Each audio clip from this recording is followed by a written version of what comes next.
Hi folks, welcome back to the Hoard. So here we are. What have I been up to? I mentioned to you guys that I've been trying to make it so that everything near the doors runs. This thing starts, runs, moves. It marks its territory by leaving an oil stain like the old Harleys used to do, like the old AMF Harleys used to do, but it does start, run, and move. This thing starts, runs, and moves. That one's obviously dead, but it's not right next to the door. This is the Kawasaki from Pennsylvania, right, the Lakota. This does not run, but she's not right next to the door, but she fires right up and runs. And I could back it right out and take it for a rip snort.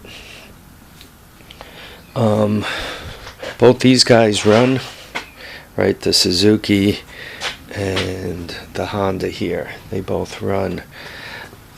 I'm making progress with open the door, sit my butt down, turn the key, start it up, and take it out. That's really what I wanted to do. I also pulled out the China bike. This is one of those pit bikes. Speed defies gravity. And there's a bunch of videos. If you guys go back a little ways from my channel, there's actually I should really get organized and make playlists. But I bought this bike, I don't know, it must be come May. I don't know if it's 2 years ago or 3 years ago. I got it up at a car show. And the engine, what happened you would go to kick it over, and the Kickstarter wouldn't kick. It would just bind. And if you did fire it up and take it for a ride, you would obviously have to pop start it. And first and second gear were good. You can put it right into first, wind it up, second, wind it up. But when you hit third, if you put any strain on it, or fourth, if you put any strain on it, the gear would slip within the case, like it would. If you were gentle, very gentle, it would pull a little bit. But if you hit the slightest incline or tried to accelerate, the gears would slide. And I didn't open the engine, though I still have it. But in my opinion, I don't know it because I haven't opened the engine. Probably one of the bushings on the case, this is still hot, one of the bushings on the case was shot. So when you put a strain on it, the shaft that the gears are on is able to move. Also, given that the Kickstarter was messed up, you know, I was just thinking it was well worn. So what I did was I pulled that engine off, and that was a 110, I think. And I put on, this is a Lifan, and it's a 125, and I think it's got an extra intake valve in it. I think it's a 3-valver. Anyway, this thing is amazing. My problem is I'm not a huge guy. I'm only about 5'8", but when I get on top of it, I'm kind of like one of those huge bears in the circus riding a unicycle. It's really meant for kids, though. With the 125, it does a real nice job. What I want to do is I want to get it out of the garage and kind of move it in here with the minis, right? Well, one mini and these guys. Most of this stuff is semi-runnable. I mean, I rode that one. That one rides good. That one runs. It's got the carburetor on and all. It all runs. Doesn't have plastic on it. I still have some space in here also to kind of get a little bit more of my act organized, which I need to do. I'm making progress. As I'm cleaning up, I'm beginning to think to myself, you know, you got that chop saw, right, which is a wood chop saw. Then you got that chop saw, which is a wood chop saw. And then there's this chop saw, which is actually a wood chop saw that I put a steel cutting blade on, right? And then I got this chop saw. This is one of those sliding compounds. And if you buy only one chop saw, buy a sliding compound, get at least a 10-inch blade, if not the 12-inch blade, and then you can really cut everything you want to cut, and you don't need to have like one chop saw for something and then you kind of outgrow it. Like I got that chop saw. That's a rigid. When I wanted to put up one of the sheds with a gambrel roof, and you got to cut those joints. You really can't cut them with a circular saw because you don't make them accurate enough, and then when you put the whole thing together, it comes out cattywampus and crazy looking. So you really want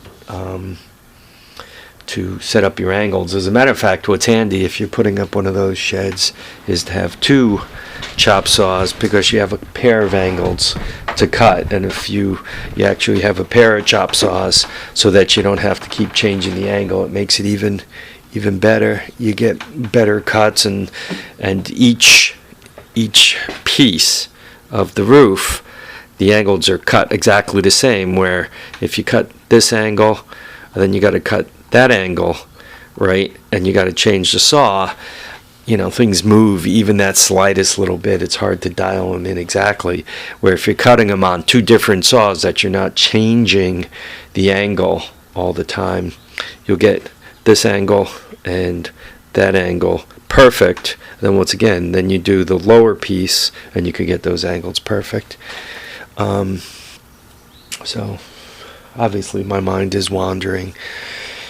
So this is where I am with this mess. I don't know what one wants to call that, shelving unit, storage locker, whatever.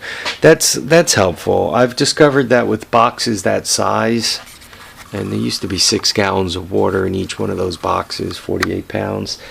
I'm discovering, obviously, 6 gallons of water in there has the box fairly full. Like very, very little airspace. Almost the entire box is full of the water cubes or gallon containers, whatever you want to call them. Jugs. So nothing really weighs more than water unless you're putting lead or solid steel in there. But considering you end up with more airspace for the materials I'm putting in there, I'm not making the boxes crazy heavy, and it's working out good. You can see I put the lower piece in, right, and I put the shelf on it. So there's going to be 6 and 4, and then 4 on top, with a little bit of extra space on top. So I think that'll help. That's kind of already helping me get rid of the. There was kind of a 250 stator sitting here, and then there was another 250 stator sitting over there somewhere, and now both those stators are sitting in half the box, and they're right there, and I know exactly where they are because I can read it and see it. And if I run across another 250 stator, which I did down in the basement, it should come up here and climb in that box too. So that helps. Other things like I bought some automotive distributors, and they're right there. And I bought them because every once in a while you'll get an engine like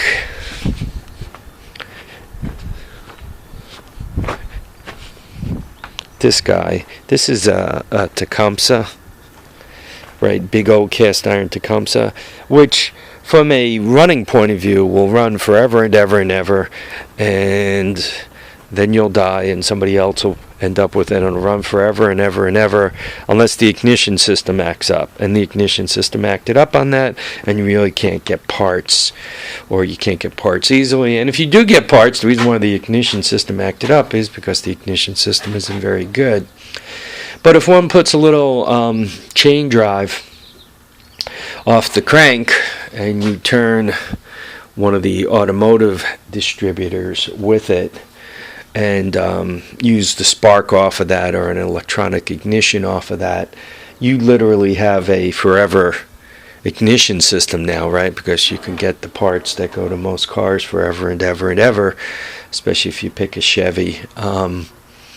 Anyway, if you smash that on there, now you have permanent ignition, and you can even get clever and do something with the advance and all. So I picked up these distributors, but what's the use of the distributors if you can't find them? Well, now I could just read automotive distributor and I can find it easy.